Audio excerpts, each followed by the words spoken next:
आज साइंस का एक छोटा सा टॉपिक है। आपको पता है कि कोरोना का समय चल रहा है, जिसमें लोगों को बहुत ज़्यादा सांस की प्रॉब्लम्स होती है, तो उन्हें ऑक्सीजन देना पड़ता है। तो आज हम उसी के बारे में सीखेंगे, जो ऑक्सीजन दिया जाता है कब, कितने प्रकार के दिए जाते हैं, क्या उसमें केवल ऑक्सीजन रहता है या कुछ और भी रहता है। जो ऑक्सीजन का सिलेंडर आता है, हम उसको टाइप ऑफ ऑक्सीजन सिलेंडर सीखते हैं, कितने प्रकार के ऑक्सीजन सिलेंडर होते हैं। तो चलिए बिना किसी देरी के शुरू करते हैं। तो देखिए, आपका क्या है, ऑक्सीजन सिलेंडर। ये जो आपका ऑक्सीजन सिलेंडर होता है, ये बेसिकली आपको ध्यान से देखिए, आपका जो इन्वायरमेंट होता है, इन्वायरमेंट पूरा, उसमें क्या होती है, बहुत सारी गैसें। बात करें तो 78% क्या होता है, नाइट्रोजन होता है, और ऑक्सीजन क्या होता है, 21%। ऑक्सीजन 21%। अगर इनको हम काउंट करें तो कितना हो गया, 99%। बचा क्या, 1%। यानी 1% में पूरी की पूरी दुनिया सिमट गई। 1% में जितने भी गैस हैं, आप पीरियोडिक टेबल देख सकते हैं, इतने सारे गैसेस हैं। अगर मैं वहाँ पे नाइट्रोजन और ऑक्सीजन को छोड़ दूं तो जितनी भी गैसें बच गई 1% में सिमट गई। अब देखो 1% में कितनी सारी गैसें आ गई हैं। तो आप इतना ध्यान रखिए, नाइट्रोजन 78%, ऑक्सीजन 21% और बाकी सब 1% में होते हैं। तो ये इतने गैस है। तो यहाँ पे सबसे ज़्यादा नाइट्रोजन होता है और यहाँ पे ऑक्सीजन। तो क्या हम केवल ऑक्सीजन लेते हैं या किसी और के साथ लेते हैं? तो ध्यान देना, कभी भी ऑक्सीजन, व्यक्ति को कभी भी ऑक्सीजन नहीं दिया जाता है। तो यहाँ पे देख समझते हैं हम क्या क्या होता है। तो ये बेसिकली आपके कई प्रकार के होते हैं। जैसे पहला आपका होता है, अगर आप कहीं पहाड़ पे जाते हैं या पर्वत पे जाते हैं, पर्वत या पहाड़ पे जाते हैं, ये कंडीशन ये होती है।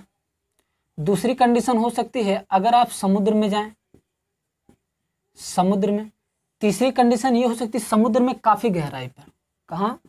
समुद्र में लगभग 300 से 400 मीटर की गहराई पे, 400 मीटर की गहराई पे। नेक्स्ट आपका हो सकता है जो बहुत ज्यादा फेमस है, आपका वेंटिलेटर। वेंटिलेटर, वेंटिलेटर, क्लियर है? तो ये 4 जगहों पे ऑक्सीजन का यूज होता है। पर्वतों पर जब जाते हैं बहुत ज्यादा, समुद्र में जब जाते हैं, समुद्र में 300 से 400 मीटर के नीचे जब जाते हैं, और फिर वेंटिलेटर। तो एक एक करके हम समझते हैं। देखिए, आपका पहला क्या है, पर्वत पहाड़। पहाड़ पे जब हम जाते हैं तो इसमें क्या होता है, आपको जो ऑक्सीजन दिया जाता है, ऑक्सीजन O2 होता है, इसके साथ साथ आपका नाइट्रोजन भी रहता है। ऑक्सीजन के साथ साथ क्या रहता है, आपका नाइट्रोजन भी रहता है। अच्छा, इसके बाद आप ध्यान दीजिएगा, समुद्र, समुद्र में जब जाते हैं तो यहाँ पे ऑक्सीजन के साथ साथ इसमें भी क्या दिया जाता है, नाइट्रोजन दे दिया जाता है। कभी भी ऑक्सीजन अकेला नहीं रहता। लेकिन जब समुद्र में हम 300 से 400 मीटर की गहराई के नीचे, यानी काफी ज्यादा समुद्र के अंदर जाते हैं, तो वहां पे हम ऑक्सीजन के साथ नाइट्रोजन का प्रयोग ना करके हम हीलियम का प्रयोग करते हैं। किसका प्रयोग करते हैं हम हीलियम का प्रयोग करते हैं। ठीक है, ऑक्सीजन का प्रयोग ना करके हम हीलियम का प्रयोग करते हैं। अगला क्या, वेंटिलेटर। वेंटिलेटर पे जब हम जाते हैं तो यहाँ पे ऑक्सीजन के साथ साथ यहाँ भी हम हीलियम का ही प्रयोग करते हैं। ध्यान देना। अब यहाँ पे समझिएगा, अब यहाँ पे ऑक्सीजन तो सबके साथ है, लेकिन यहाँ पे दोनों में नाइट्रोजन और यहाँ पे दोनों में क्या जुड़ा है, हीलियम जुड़ा है। अब एक बात ध्यान से सुनिएगा, हमारे शरीर के, मनुष्य के शरीर को कभी भी ऑक्सीजन अकेले लेने की क्षमता नहीं है। कभी मनुष्य का शरीर ऑक्सीजन अकेले नहीं ले सकता, हालांकि उसने कभी लिया भी नहीं। आप इन्वायरमेंट में सांस लेते हो, क्या ऑक्सीजन लेते हो? नहीं, ऑक्सीजन रहता है, ऑक्सीजन के साथ साथ नाइट्रोजन भी जाता है आपके शरीर में, और अन्य गैसें भी आपके शरीर में जाती हैं। यानी आपका जो फेफड़ा है वो कभी भी ऑक्सीजन को अकेले ग्रहण नहीं किया है। इसी वजह से जब भी हमें सिलेंडर की जरूरत पड़ती है तो हम केवल अकेला ऑक्सीजन नहीं लेते, उसके साथ कोई ना कोई गैस, ऑक्सीजन या हीलियम लेके चलते हैं। बस उनकी जो सिचुएशन है, शर्त है, ये है कि कहाँ पे हीलियम, कहाँ पे ऑक्सीजन। तो यहाँ कहाँ पे नाइट्रोजन और कहाँ पे हीलियम लेके चलेंगे। तो देखिए, पहाड़ पर्वत पे जो पर्वतारोही होते हैं, जो पहाड़ों पे चलते, जब बहुत ज्यादा ऊंचाई पे चले जाते हैं तो उन्हें ऑक्सीजन की कमी महसूस होने लगती है। जब ऑक्सीजन की कमी होती है तो वहां पे वो ऑक्सीजन के साथ नाइट्रोजन का प्रयोग करते हैं। समुद्र में जब जाते हैं तो वहां पे भी ऑक्सीजन की दिक्कत होती है, दबाव ज्यादा बढ़ता है तो ऑक्सीजन के साथ नाइट्रोजन गैस का प्रयोग किया जाता है।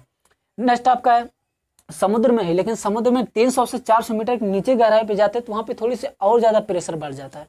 तो प्रेशर और ज्यादा बढ़ने की वजह से उसमें ऑक्सीजन के साथ साथ नाइट्रोजन ना मिला करके क्या मिला देते हैं हम, हीलियम मिला देते हैं। नेक्स्ट आपका मोस्ट इंपॉर्टेंट आ गया वेंटिलेटर। वेंटिलेटर ये बहुत ज्यादा इंपॉर्टेंट है, इसमें ऑक्सीजन के साथ हीलियम मिला जाता है। वेंटिलेटर क्या होता है, यहाँ पे समझिएगा। जनरली इंसान अगर जब परेशान होता है, सांस लेने में दिक्कत होती है, तो क्या डॉक्टर लोग के पास जाता है, डॉक्टर लोग क्या कर देते हैं, ऑक्सीजन लगा देते हैं, मास्क वाला, सही हो जाता है। तो वो नॉर्मल रहता है, उसमें क्या रहता है, इंसान निकाल के बात भी करने लगता है, फिर लगा लेता है, बात करना है तो बोल भी लेता है, फिर से लगा लेता है, तो नॉर्मल सिचुएशन होती है। लेकिन जब बहुत ज़्यादा सीरियस हो जाता है इंसान, बहुत ज़्यादा सीरियस, उसके फेफड़े काम नहीं कर पाते, ठीक से सांस नहीं ले पाते, तब वेंटिलेटर का प्रयोग किया जाता है। वेंटिलेटर में क्या होता है, वहाँ पे जो भी पेशेंट होता है उसको मास्क लगाया जाता है, मास्क का मतलब जो भी ऑक्सीजन वाला, और उसके नली को सीधा अंदर फेफड़े में डाल दिया जाता है। फेफड़े के नीचे सांस वाली नली में डाल के फेफड़े तक पहुंचा दिया जाता है, और वहां से वो सांस लेता है, पंप करता है। तो ध्यान देना, ये बहुत सिचुएशन, बहुत रेयर कंडीशन होता है, उसमें जब बचने की चांसेस बहुत कम रहते हैं। जब डायफ्राम वार्म खराब होने लगता है इंसान का, तब काम करता है। तो यहाँ पे यानी नली, सांस नली से डाल के पूरा फेफड़े तक पहुंचा दिया जाए, तो उसके लिए क्या बनाया गया था, पहले एक पंप आता था, यहाँ पे आप देख सकते हैं, उसको क्या कहते हैं, दबाया जाता था, इससे दबा दबा के सांस दिया जाता है। उसके लिए एक व्यक्ति, नर्स या कोई इंसान वहाँ पे रहता था, या डॉक्टर, उसको दबा के उसको क्या किया जाता, सांस दिया जाता था। अब उसमें दिक्कत ये आ गई, कहीं कहीं पे घटना ये घट गई कि कोई आया, मान लो कोई नर्स है घर पे, अभी मान लो उसके नर्स या डॉक्टर है, उसके हस्बैंड या वाइफ से किसी से झगड़ा उगड़ा हो गया। अब वो आया उदास बैठा है, किसी सोच में, मान लो कोई नॉर्मल से व्यक्ति सोच में किसी को डूबा गया और दबाना भूल गया, तब तो निकल लेगा वो भी। पता चला गुस्से में मारपीट करके आया, लगा का एक दबाने जल्दी जल्दी, तो क्या होगा, ऐसे में तो इंसान की डेथ हो जाएगी। तो ये सब प्रॉब्लम ना होने की वजह से फिर साइंटिस्टों ने क्या किया, थोड़ा सा इस पर और रिसर्च करके इसको ऑटोमेटिक बना दिया, मशीन की मदद से। तो मशीन की मदद से बना दिया। अब वो मशीन क्या करता है, खुद उसके फेफड़े में सांस देता है और सांस को निकालता है, नहीं वो दबाने वाला पुराना झंझट खत्म हो गया। उससे कई सारी घटनाएं हो गई, इंसानों की मौत होगी, इस वजह से मशीन को बना दिया गया। तो आप ये वेंटिलेटर समझ सकते हो। अच्छा, ये वेंटिलेटर बहुत रेयर कंडीशन में लगता है, इस वजह से इसके साथ जो एक व्यक्ति परमानेंट रहता है, एक व्यक्ति परमानेंट, इनको रखा जाता है आईसीयू में। कहाँ रखा जाता है इनको, आईसीयू में। आईसीयू का मतलब इंटेंसिव केयर यूनिट। आईसीयू का फुल फॉर्म होता है intensive care unit. Intensive care unit, intensive care unit में एक ना एक व्यक्ति जरूर रहता है। इंसान जब बहुत ज़्यादा गंभीर रहता है, अगर उसका ऑपरेशन करना है तो उसको ऑपरेशन में रखा जाता है, ऑपरेशन थिएटर, ओटी जिसे हम कहते हैं, क्या, ओटी, ऑपरेशन थिएटर। वहां से जब वो ठीक होता है तो उसको वेंटिलेटर में, अगर सांस की प्रॉब्लम है तो वेंटिलेटर में डाल देते हैं, आईसीयू में। किसमें, आईसीयू में, इंटेंसिव केयर यूनिट, यानी केयर यूनिट, देखभाल करने वाला कक्षा, कमरा, ठीक है, जिसमें बहुत पर्सनल तरीके से उसको देखभाल किया जाए, तो उसे आईसीयू कहते हैं। इसके बाद जब यहाँ से ठीक होता है तो उसको वार्ड में शिफ्ट कर देता है, जहाँ पे बहुत सारे मरीज रहते हैं। तो ये था आपका ऑक्सीजन सिलेंडर। तो एक बार मैं आपको बता दूं कितने प्रकार का, आप ध्यान देना। याद कैसे करोगे, मेन पॉइंट होता है याद करना, बताना नहीं। याद कैसे करोगे आप, पहाड़ पे जाता है तो नाइट्रोजन, समुद्र में जाता है तो नाइट्रोजन। ध्यान देना, पहाड़ पे जाता है तो नाइट्रोजन, समुद्र में जाता है तो नाइट्रोजन। जब बहुत गंभीर कंडीशन होती तभी हीलियम लगता है। गंभीर का मतलब समुद्र में बहुत ज्यादा नीचे चला गया, बहुत ज्यादा नीचे, तो हीलियम लगा। अब यहाँ पे भी गंभीर कंडीशन में मरने वाला बेचारा है, तो बहुत ज्यादा क्या, हीलियम लगा।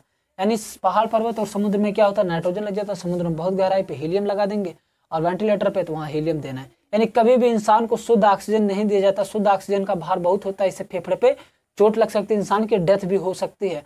तो उम्मीद करता हूँ आपको ये छोटा सा टॉपिक बहुत ही इंटरेस्टिंग लगा होगा और समझ में बहुत अच्छे से आया होगा। तो चलिए मिलते हैं अगले वीडियो में, तब तक के लिए धन्यवाद।